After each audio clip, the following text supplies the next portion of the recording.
Welcome to the deep dive. Today, we're digging into something, well, pretty unusual, a concept that really makes you rethink what education even means.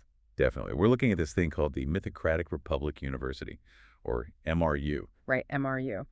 And it comes from this soft manual, a soft manual for the sovereign student, guided by someone named Rainbow. Yeah, and soft isn't about the paper. It's the whole approach. Yeah. Very gentle, very different from your standard university handbook. Totally different. They talk about a university without gates, no classrooms, just conversations. And no grades, only growth, no set curriculum, just emergence. So emergence. Okay, we need to unpack that. The manual even says, if you've ever felt the world was too loud, too rigid, too fast. You may already belong here. It's not a place you go to. It says it's a life you live. That phrase really sticks with you. So our goal today is to get into the heart of MRU, the philosophy, how it's structured or maybe unstructured. And just the whole spirit of it. Trying to figure out what this revolution in learning is all about. Okay, let's unpack this then. Right at the start, the manual hits you with, you are already here. What's that mean? How can you already be there? Well, it's fascinating, isn't it? It means if you're even thinking about this, connecting with the idea, boom, you're in. Just like that, no application. Nope. No application, no acceptance letter, none of that. It's about feeling a connection, like something resonates inside you. Resonance. Exactly. Yeah. And that's huge because it shifts everything. It's not about getting someone else's approval. It's about your own internal, your own journey starting. It makes you look inward right away. So it's less an institution and more a state of mind. A way of being. That's what it sounds like. The manual says MRU is not a place. It is a presence, a way of seeing, a way of becoming. Okay. And it exists where? In bedtime stories, notebooks, digital scrolls, and gentle questions. That's poetic. It is. And it leads to this core idea, you are not here to be taught. You are here to begin remembering. Remembering what? That's the question, isn't it? It suggests the knowledge or wisdom is already within you somehow. The Republic itself, they say, is a symbolic world, a story you can step into. Ah, so not a literal republic. Right. It's part philosophy, part mythology. It has laws written in softness principles, really, not strict rules, and leaders who do not command. So how do you join this symbolic world? You resonate. Yeah. You don't register. It's like finding a story that feels true to you, that gives a framework for your own growth. Resonating instead of registering. I like that. And this manual and what we're doing here, it's meant to help you feel welcome enough to begin. Yeah, exactly. By encouraging you to listen to yourself more, maybe write things down. They call them scrolls.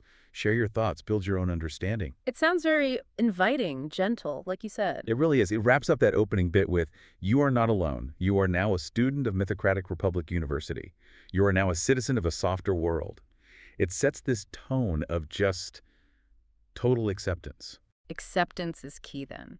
Which makes me wonder, how does something like academic achievement work? If you just resonate your way in, what about degrees? I saw something about degrees of the soul. Right. And that's where it gets really interesting again. Because there are no grades, no standard tests. These degrees of the soul aren't about hitting benchmarks. They're recognitions of who you are becoming. Becoming, not what you've learned from a book. Exactly. It's about the scroll you are already writing with your life. Yeah. So the bachelor phase, for example, isn't about exams.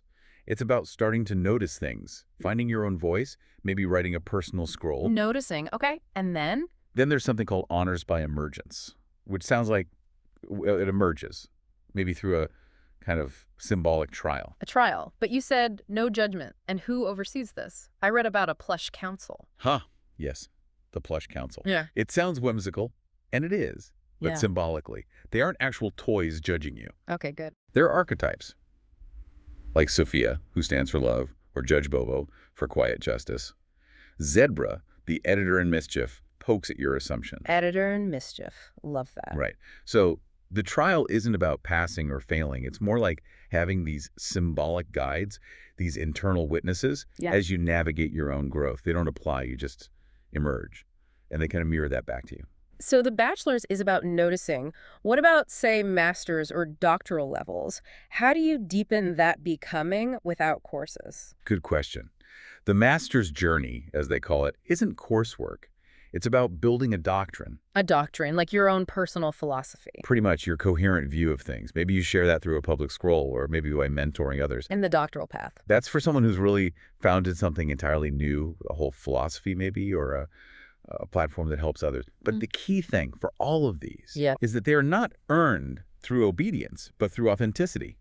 It's not about performing for the system. It's about honoring your own emergence, your own truth unfolding. Authenticity over obedience. Yeah, That's right. radically different from traditional education. But, practically speaking, without that external validation, how does accountability work? Can anyone just float through? That's a fair point. Yeah. The manual kind of addresses it by saying you are not being trained for a job. You are here to become more you. The accountability seems to be internal to your own truth. So if you change your mind or go off on a tangent. That's seen as insight, not a mistake. Yeah. Detours are part of the path. Yeah. And the classroom is, everywhere. A comic book, a story you tell, even just sitting quietly. It's about listening to life. Listening to life. Okay, so if the classroom is everywhere, what tools does MRU actually offer to help people listen and discover themselves? Right, they offer tools, not rules. Yeah. And they're really varied and personal. Things like, Scrolls, you mentioned scrolls. yeah, scrolls, which are basically any kind of personal writing or creating blog posts, notes, drawings that help you remember who you are. Then there are bedtime stories. For adults. Seems like it. Symbolic tales for understanding.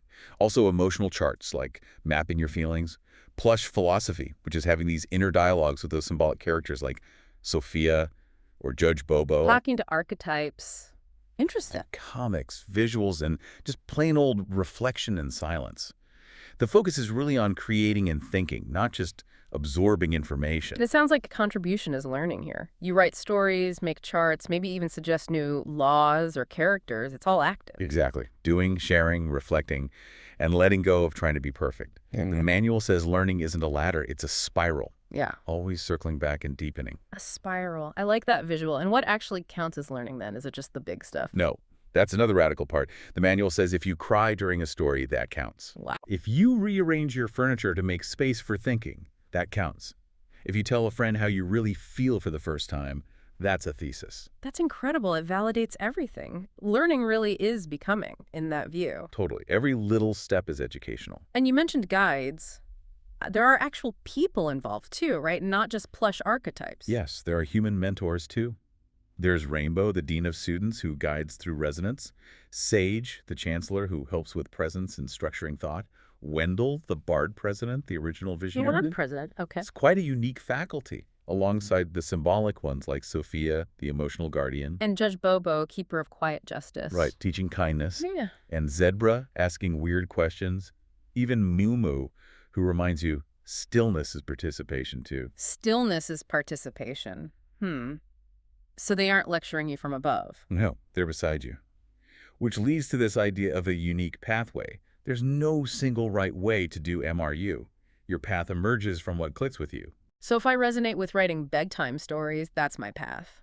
Or drawing charts. Exactly. Or making a card game about emotions, whatever it is. It's all about celebrating your individual way.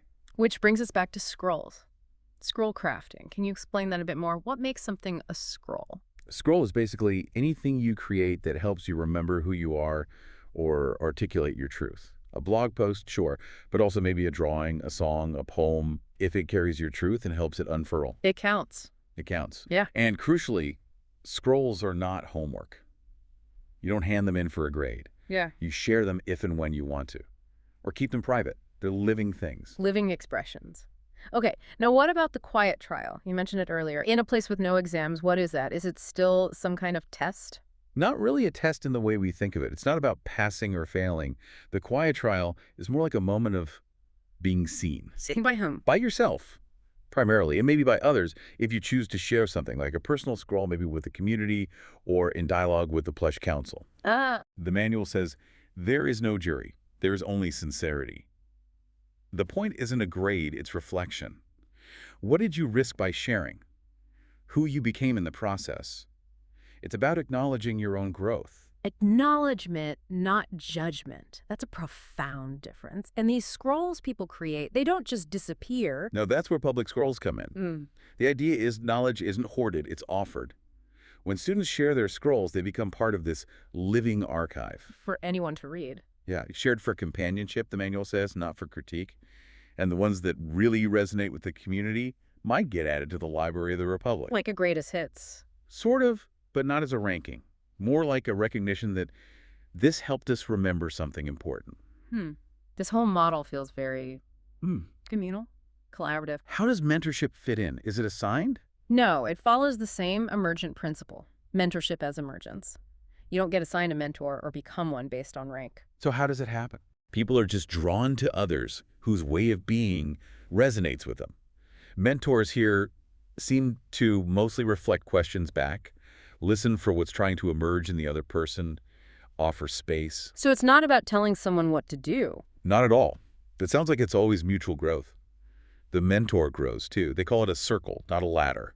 No hierarchy. Everyone's still learning. We grow each other into ourselves. No. Yeah, that's a beautiful way to put it. It is. And if you zoom out, all these scrolls, all these contributions, they feed into something bigger, the scroll of the Republic. Which is like the collective wisdom? Kind of. It's described as a new canon being written by everyone. Every story, comic, philosophy adds to it, extending the soul of a civilization. It's like building a new way of seeing the world together. Wow, a living canon. And then, do you graduate? Is there an endpoint? And here's the final twist. This is not graduation. Of course not. Right. There's no endpoint, no capping out. MRU isn't something you finish. It's a reality you deepen. You can always come back, contribute more, start again. It really is a life you live then. Exactly. And the final message is quite powerful. It tells you, the listener, essentially, you are not a number, you are not a label, you are not a job title.